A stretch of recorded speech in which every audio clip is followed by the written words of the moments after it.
Hey folks, welcome back to the Chris and Urpin Project. I'm its creator and your host, Chris and Urpin, and I am so glad to be back and making another video for you.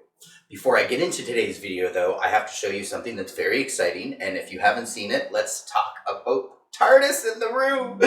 Do you see it? Right there? That's right, bitches. My very own handcrafted TARDIS. What do you think? I'm just gonna give it a little turn here.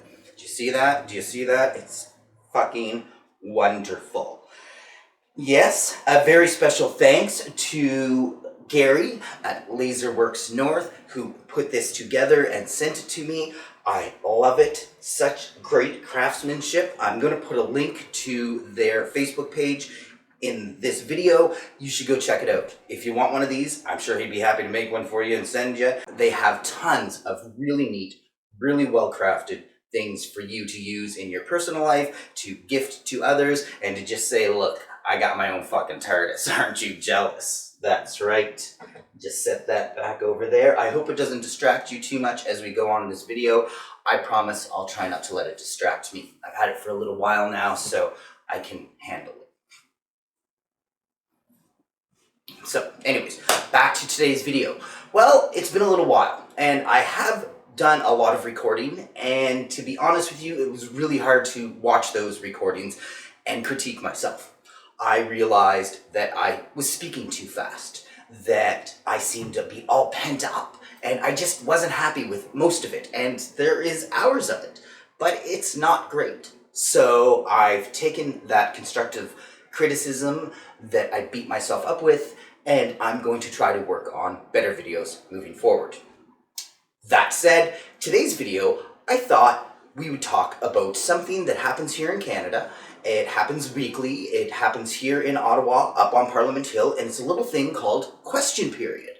If you haven't heard of it, here's how it works. The sitting government, both opposition and the government house, members of Parliament and members of the House, sit and gather, and the opposition parties question the sitting government about its performance, what it's doing, and what's going on in regards to Canada and politics. It's a novel idea. One of the things that is important to know, though, is that questions that are asked at question period are submitted prior to the sitting. So those who are going to have to answer the questions know what they're being asked so they can prepare a question. I find that to be really funny because some of the stupid bullshit that comes out of these people's mouths as answers, it's mind-boggling that to think you had time to come up with this and this is what you've come up with. And well, you see, the Canadian press, the members of the Canadian mainstream media, well, they used to cover question period. They just sure did cover it when Stephen Harper was answering questions in Parliament, but you don't seem to see or hear much about it in the newspapers or even in the online mainstream media. They just don't seem to be giving Canadians a good sample of Justin Trudeau's talent, shall we say. And I think that's unfortunate. So yes, today we are going to take a little walk down Justin Trudeau's question period. I think you really do want to get some popcorn because question period is exciting. I mean, edge of your seat, a comedy of errors, a dramedy of stupidity, a horror of democracy. Any of the above. I'm going to do 2 or 3 clips about my favorite politician in Canada at the moment, His Right Honourable Prime Minister Justin Trudeau. That wake, virtuous guy with great hair. I got great hair too, bitch.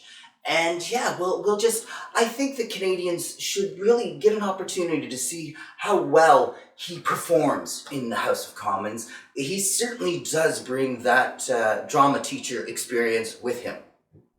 And so with that, here, let's start with this first one, I think. Let's oh, it's so good. It's so entertaining. You want to probably get some popcorn before we get into this? I got my popcorn because question period is fun. So this first one, all right, go get your popcorn. I'll wait a second. Get yourself something to drink in an entertaining glass that has some subliminal message that you're trying to send out to everybody. I think we'll start it off today with this fine clip of Candice Bergen talking to and asking Justin Trudeau about the Vance scandal in the Canadian military and the allegations of inappropriate sexual behavior. Grab your popcorn and watch this, boys and girls. The Honourable Deputy Leader of the Opposition. When it comes to sexual harassment claims against Canada's top soldier and the fact that he believed he was untouchable and had Canada's top politicians under his control, as Vance did, the buck always stops with the Prime Minister. Now, the Prime Minister is positioning Katie Telford to take the blame. Lord knows she's not the first woman he's thrown under the bus.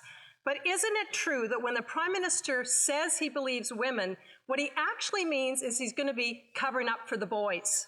The Right Honourable Prime Minister. Mr. Speaker, I am pleased to see the member opposite highlight the responsibilities of the Prime Minister in these issues because there were questions and allegations about General Vance before he was even appointed to the position of Chief of Defence Staff under the previous Prime Minister, in which the leader of the official opposition was Associate Minister of Defence. We know that there were follow-ups, there were investigations, and they chose to move forward nonetheless. We moved forward with processes back in 2018 that weren't able to come through because the complainant did not want more information disclosed. Well, he is one of the boys. He knows these women who are overly sensitive and emotional and just experience things differently. The fact is, in March 2018, the Prime Minister knew the incident of him inappropriately groping a young woman in 2008 was going to be revealed, and he was going to have to explain for that. So isn't it true the real reason the Prime Minister covered up for General Vance is because he knew he had skeletons he was going to have to deal with? The Right Honourable Prime Minister. Mr. Speaker, the respect and the support that this government has demonstrated every step of the way for people who come forward with stories of allegations, with experiences of mistreatment is consistent and will continue to be what we stand for. That the official opposition needs to stoop to the level of disgusting personal attacks is yet another example of the loss they feel of being even slightly relevant at a time when there is a pandemic where the solutions are based on science, at a time where government has demonstrated through a budget that we are there for Canadians. All they can do is sling mud. Oh, now the Prime Minister is the victim. Give me a break. The fact is the Prime Minister and his government covered up serious allegations of sexual misconduct against the Chief of the Defence Staff, and now he's covering up his cover-up by saying he didn't know. It's just not believable. What's believable is this. The Prime Minister only pretends to be a feminist, when in fact, he's at the top of the old boys club. Just a wink and a nudge. Don't worry, boys, your secret is safe with him. Isn't that the truth? Well, not fabulous. That was so good. I mean, did you see her just the absolute disgust she has as he answers with these petulant non-answers, and he's just so fucking smug. But I think if you looked at that and you watched it as I watched it, you were like, wow. A, you go, Candice Bergen, and B, shut your mouth trap, Justin Trudeau. Such good stuff. So that's what you're missing when you don't turn in the question period. I should put this down, right? I should put this down. Very exciting stuff. So, I don't know what you thought of that, but I thought it really does a good job of highlighting just how not smart our Prime Minister is. And also how incapable he is of taking responsibility for anything, which is probably the crux of leadership, and most certainly should be the crux of leadership at that position. In this next clip, I would like you to really pay attention to this one, because this one actually is relevant to specifically me and even to this video, because it's about Bill C-10.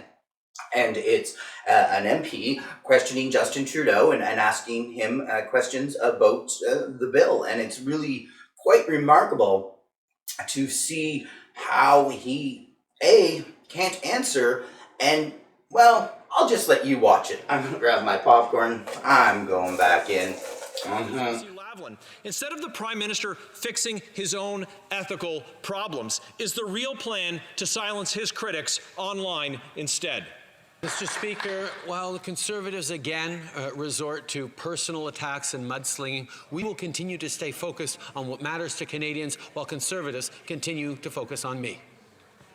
Anytime anyone asks a tough question of this Prime Minister, he says it's a personal attack. That's why when questions got really tough and heated for this Prime Minister when he was trying to cover up his conflict of interest in the WE scandal, he shut down Parliament during a pandemic. And now his attacks on democracy have gotten more brazen. And that's what he's trying to do by silencing Canadians online with Bill C-10. Will the Prime Minister tell us how long it will be before every aspect of Canadian life must conform to his liberal vision of Canadian society?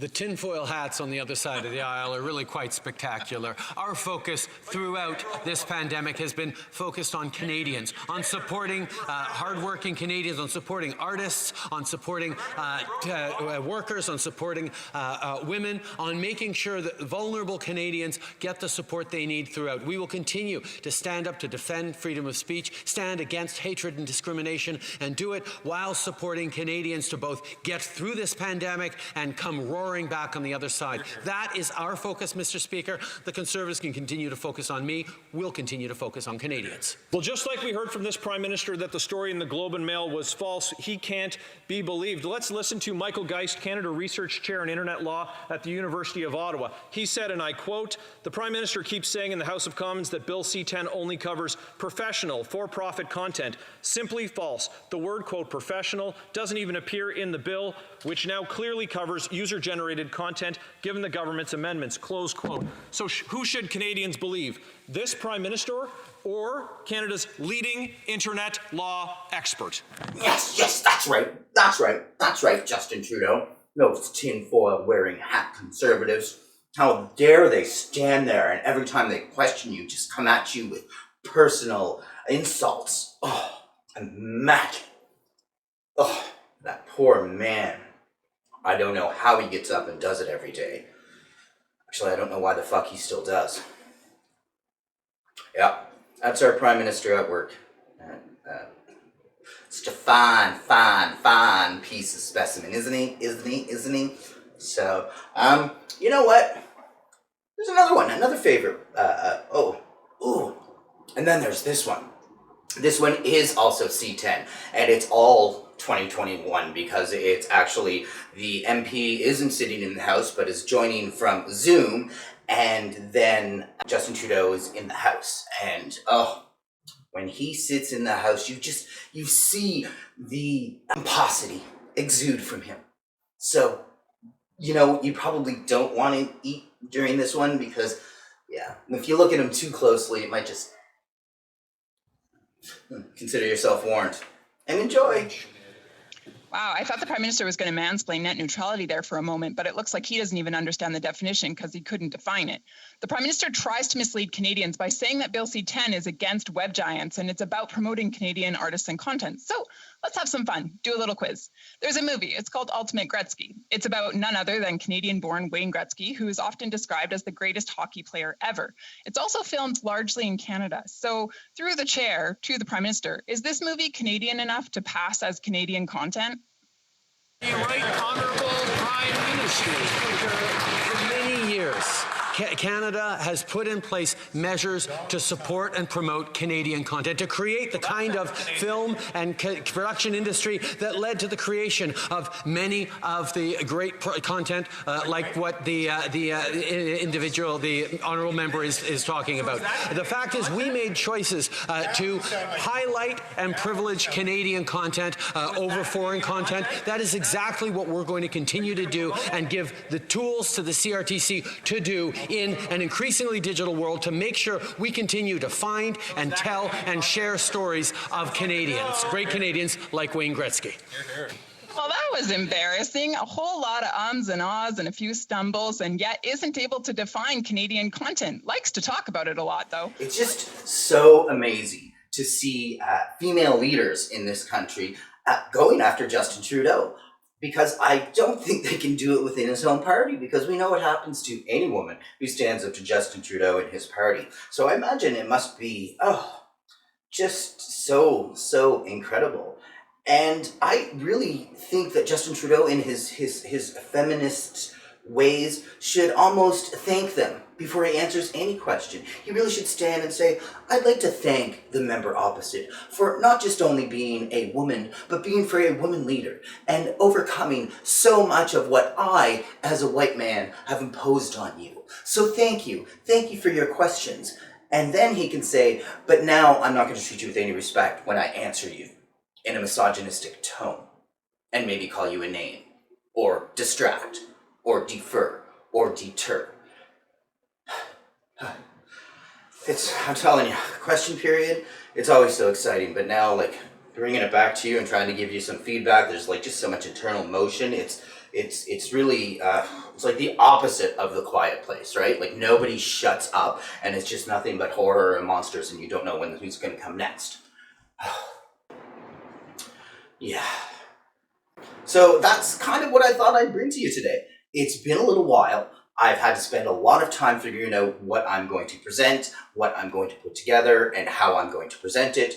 This is my first attempt at one of these kinds of things, putting together these 3 question period clips and bringing them to you, because I know that you're busy, and I know that you're not the loser that I am, so you don't have time to sit there, watch CPAC, make popcorn, and just have the time of your life.